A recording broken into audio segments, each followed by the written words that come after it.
স্টুডিওতে আলোচনার জন্য আছেন সহকর্মী হাসান ওয়ালি। যাচ্ছি তার কাছে। ওয়ালি, আপনাকে স্বাগত জানাই। ওয়ালি, ওসমান হাদি গুলিবিদ্ধ হওয়ার পর ঢাকা মেডিকেলে চিকিৎসা হয়েছে, এখন এভার কেয়ারে আছেন, কি অবস্থা তার সর্বশেষ? আপনি জানেন যে গতকালকে যে দুর্ঘটনাটি ঘটেছে, সব রাজনৈতিক দল, সব মহল থেকে কিন্তু আসলে খুবই তারা ক্ষুব্ধ প্রতিক্রিয়া জানিয়েছেন। আজকে সারাদিনেও কিন্তু প্রধান উপদেষ্টা যেমন সাক্ষাৎ করেছেন রাজনৈতিক দলগুলোর সঙ্গে, সব রাজনৈতিক দলগুলোও কিন্তু আলাদা আলাদা কর্মসূচি পালন করেছে। এভার কেয়ার হাসপাতালে তিনি চিকিৎসাধীন রয়েছেন। আজকে মেডিকেল বোর্ড, তার যে মেডিকেল বোর্ডটি গঠন করা হচ্ছে 15 সদস্যের চিকিৎসকদের তত্ত্বাবধানে, তারা কিন্তু একটি আনুষ্ঠানিক বিবৃতি দিয়েছেন। সেখানে তারা কিছুটা শারীরিক অবস্থার উন্নতি হয়েছে সেটি বলেছেন, কিন্তু একই সঙ্গে এখন পর্যন্ত আসলে তার যে অবস্থা সেটি কিন্তু আসলে সংকটাপন্ন অবস্থাতে রয়েছে, সেটি কিন্তু বলেছেন। মেডিকেল বোর্ডের যেই আলোচনা, যারা সেই সিদ্ধান্ত তারা জানিয়েছেন, সেটি কিন্তু তারা আসলে খুব বেশি যে এখন পর্যন্ত আশার আলো কিন্তু সেখানে দেখা যায়নি। অবস্থা কিছুটা উন্নতি হয়েছে, তবে এখনও পর্যন্ত আশঙ্কাজনক, অত্যন্ত আশঙ্কাজনক অবস্থাতে রয়েছে। এভার কেয়ার সিসিউতে রয়েছেন ওসমান হাদি, ভেন্টিলেশন সাপোর্ট অব্যাহত রয়েছে, সেটি জানিয়েছে মেডিকেল বোর্ডের পক্ষ থেকে। একই সঙ্গে আজকে ঢাকা মেট্রোপলিটন পুলিশের তরফ থেকেও কিন্তু তার যে হামলাকারী, তাদের কিন্তু বেশ কিছু আপডেট দেওয়া হয়েছে। যেমন হামলায় জড়িত একজনের ছবি কিন্তু আসলে প্রকাশ করা হয়েছে, গ্রেফতারের সহযোগিতা চেয়েছে ডিএমপির তরফ থেকে। একই সঙ্গে হামলায় কারা জড়িত, দলীয় পরিচয় রয়েছে কিনা এর সঙ্গে আরও রয়েছে, সেটি তারা তদন্ত করছে বলে জানিয়েছেন।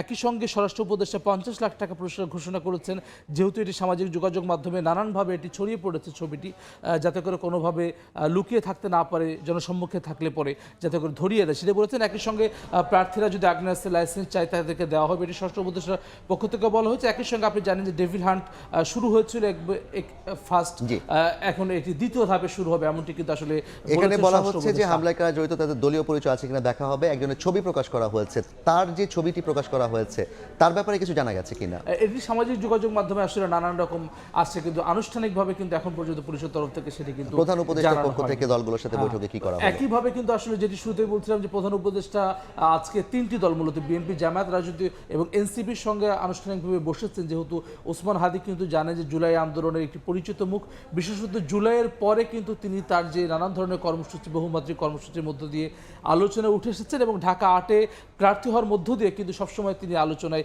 ছিলেন জুলাইয়ের পক্ষে শক্তি হিসেবে। সেই কারণেই কিন্তু তার এই দুর্ঘটনা, তার উপরে হামলার ঘটনা আজকে বসেছেন প্রধান উপদেষ্টা। সবাইকে বলেছেন যেটি যে সবাই যাতে করে ঐক্য ধরে রাখে, সেটি তিনি আহ্বান জানিয়েছেন। একই সঙ্গে সব রাজনৈতিক দল কিন্তু সেই প্রতিশ্রুতি দিয়েছেন যে ঐক্যবদ্ধ থাকবেন তারা। বিএনপির পক্ষ থেকে সালাউদ্দিন আহমেদ বলেছেন যে হাদির উপর হামলা প্রকৃতপক্ষে বাংলাদেশের উপর হামলা। একই সঙ্গে এনসিপির আহ্বায়ক নাহিদ ইসলাম পতিত আওয়ামী লীগ হামলার পথ বেছে নিয়েছে, এমন মন্তব্য করেছেন। একই সঙ্গে 24 ঘন্টার মধ্যে যাতে করে হামলাকারীদের খুঁজে বের করা হয় সেই দাবিও কিন্তু আসলে নাহিদ ইসলাম জানিয়েছেন। দলগুলো কি কর্মসূচি নিয়েছে যেটি বলছিলেন? বেশ কিন্তু আজকে সারাদিনই কিন্তু যে ইনকিলাব মঞ্চের মুখপাত্র ওসমান হাদি, তার তরফে কিন্তু আজকে শাহবাগে বিক্ষোভ কর্মসূচি পালন করা হয়েছে। একই সঙ্গে কিন্তু বিএনপিও কিন্তু আজকে নয়াপল্টনে বিক্ষোভ কর্মসূচি করেছেন, যেখানে ঢাকার দক্ষিণ বিএনপির উদ্যোগে সেখানে কিন্তু যেই আসনগুলো রয়েছে সেখানকার প্রার্থীরাও কিন্তু আসলে সেই জায়গাটিতে ছিলেন, বিক্ষোভে অংশ নিয়েছেন। ইনকিলাব মঞ্চের যেই আজকে যে বিক্ষোভ কর্মসূচি ছিল, সেখানে কিন্তু বেশ কিছু রাজনৈতিক দল অংশ নিয়েছেন।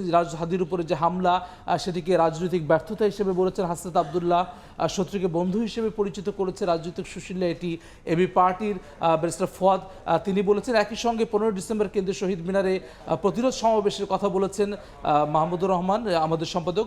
একই সঙ্গে নয়াপল্টনে যেটি আমরা দেখছি যে মির্জা আব্বাস, তিনি বলেছেন হাদির উপর হামলা বিচ্ছিন্ন কোনো ঘটনা নয়, বৃহৎ চক্রান্তের অংশ বলেছেন। রুহুল কবির রিজভী বলেছেন যারা মব কালচার তৈরি করেছে তারা ভয়ঙ্কর ষড়যন্ত্রের নায়ক। বিএনপির সর্বোচ্চ পর্যায় থেকে কি ধরনের কথাবার্তা বলা হচ্ছে এই বিষয়ে, কিংবা কি নির্দেশনা অথবা আশঙ্কা জানানো হচ্ছে? জানি যে বিএনপি কিন্তু আসলে বেশ কিছু দিন, অর্থাৎ আজকে 7ম দিনের মতো দেশ গড়ার পরিকল্পনা শীর্ষক কর্মসূচি পালন করছে দলটির ভারপ্রাপ্ত চেয়ারম্যান তারেক রহমান। কিন্তু প্রায় প্রতিদিনই কিন্তু তিনি বক্তব্য রেখেছেন, নেতাকর্মীদের নির্দেশনা দিয়েছেন। আজকেও কিন্তু রাজধানীর কৃষিবিদ ইনস্টিটিউটে কিন্তু সেই কর্মসূচি ছিল, সেই প্রতিবেদনটি আমরা দেখে আসতে চাই। ঢাকা 8 আসনে সম্ভাব্য প্রার্থী ইনকিলাব মঞ্চের মুখপাত্র ওসমান হাদি গুলিবিদ্ধ হওয়ার ঘটনায় দেশজুড়ে ক্ষোভ, উদ্বেগ আর উৎকণ্ঠা। রাজধানীর ফার্মগেটে কৃষিবিদ ইনস্টিটিউটে বিএনপির দেশ গড়ার পরিকল্পনা শীর্ষক কর্মসূচিতে উঠে আসে এ প্রসঙ্গ। আলোচনায় গুলির ঘটনাকে ফায়দা লোটার চেষ্টা হিসেবে দেখছেন দলের ভারপ্রাপ্ত চেয়ারম্যান। গতকাল অত্যন্ত দুর্ভাগ্যজনক একটি ঘটনা ঘটিয়েছে যে কোনো একটি মহল। তার কিছুদিন আগে আমরা দেখেছি চট্টগ্রামে আমাদের একজন প্রার্থীর উপরে একই রকম ঘটনা ঘটেছে। এই ঘটনাগুলো দিয়ে কেউ কোনো ফায়দা লোটার চেষ্টা করছে। নির্বাচন নিয়ে নিজের অতীত শঙ্কার কথা মনে করিয়ে দেন তারেক রহমান, বলেন ঐক্যবদ্ধ না হলে ধ্বংস হবে দেশ।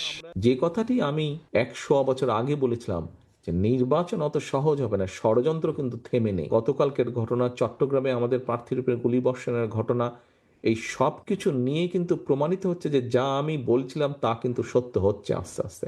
আমরা যদি নিজেরা ঐক্যবদ্ধ না হই সহকর্মীবৃন্দ, এই দেশ ধ্বংস হয়ে যাবে। যে কোনো মূল্যে নির্বাচন হতে হবে। এই পরিস্থিতি যত আমরা তৈরি করব, ষড়যন্ত্রকারীরা তত পিছু হটতে বাধ্য হবে। সকালে কর্মসূচির উদ্বোধনী সেশনে যে কোনো অজুহাতে মব তৈরি করে অস্থিতিশীলতা তৈরির চেষ্টা চলছে বলে মন্তব্য করেন বিএনপির স্থায়ী কমিটির সদস্য আমির খসরু মাহমুদ চৌধুরী। একটু ভিন্ন রাজনীতি আমরা দেখতে পাচ্ছি, সেটা হচ্ছে মবক্রেসির রাজনীতি। মুশতারিন হক জুনায়েদ, সময় সংবাদ, ঢাকা। ওয়ালি, সবকিছুতে কিন্তু আসলে ঘুরে ফিরে যে নির্বাচন পেছনের কোনো ধরনের চক্রান্ত হচ্ছে কিনা, হঠাৎ করে আপনি জানেন যে গত মাসেই চট্টগ্রামে বিএনপির একজন প্রার্থীর উপরে গুলি করা হয়েছে, জামায়াতের একজন প্রার্থীর ক্ষেত্রে একই ঘটনা ঘটেছে। সবশেষ ওসমান হাদি একেবারে সংকটাপন্ন অবস্থার মধ্যে রয়েছে। সব মিলে কিন্তু সব আলোচনায় কিন্তু ঘুরে ফিরে যে নির্বাচন পেছনে কোনো ধরনের চক্রান্ত হচ্ছে কিনা তেমন আলোচনায় কিন্তু আসলে উঠে আসছে। বিএনপির ভারপ্রাপ্ত চেয়ারম্যান তারেক রহমান কিন্তু সেই ঘটনারই কথা বলেছেন। ঢাকা ও চট্টগ্রামে গুলির ঘটনায় ফায়দা লোটার চেষ্টা হচ্ছে এমন মন্তব্য তিনি করেছেন। নির্বাচনের দাবিতে সবাইকে ঐক্যবদ্ধ হওয়ার আহ্বান জানিয়েছেন। সবাই ঐক্যবদ্ধ না হলে পরে দেশ ধ্বংস হবে, সেই আশঙ্কার কথা তিনি বলেছেন জনাব তারেক রহমান। একই সঙ্গে সকালে উদ্বোধন করেছেন আমির খসরু মাহমুদ চৌধুরী, দলটির স্থায়ী কমিটির সদস্য। তিনি বলেছেন মব তৈরি করে অস্থিতিশীলতা তৈরির চেষ্টা চলছে, এমন মন্তব্য তিনি করেছেন। সব মিলে কিন্তু আসলে সব জায়গায় কিন্তু আসলে আমরা নির্বাচন পিছিয়ে যাওয়ার কোনো ধরনের শঙ্কা আছে কিনা সেটি ঘুরে ফিরে এমনকি আসছে। শুধু পিছিয়ে যাওয়া না, নির্বাচন বাতিল হয়ে যাওয়ার কোনো সম্ভাবনা বানচাল আছে। হওয়ারও আসলে এক ধরনের আলোচনা সব জায়গায়। অনেক ধন্যবাদ এক ধরনের আপনাকে আশঙ্কা হাসান করা। ওয়ালি। আমাদের সঙ্গে যুক্ত ছিলেন সহকর্মী হাসান ওয়ালি, জানাচ্ছিলেন ওসমান হাদির সবশেষ অবস্থা এবং তাকে কেন্দ্র করে রাজনৈতিক দলগুলো যে কর্মসূচি সে বিষয়ে বিস্তারিত।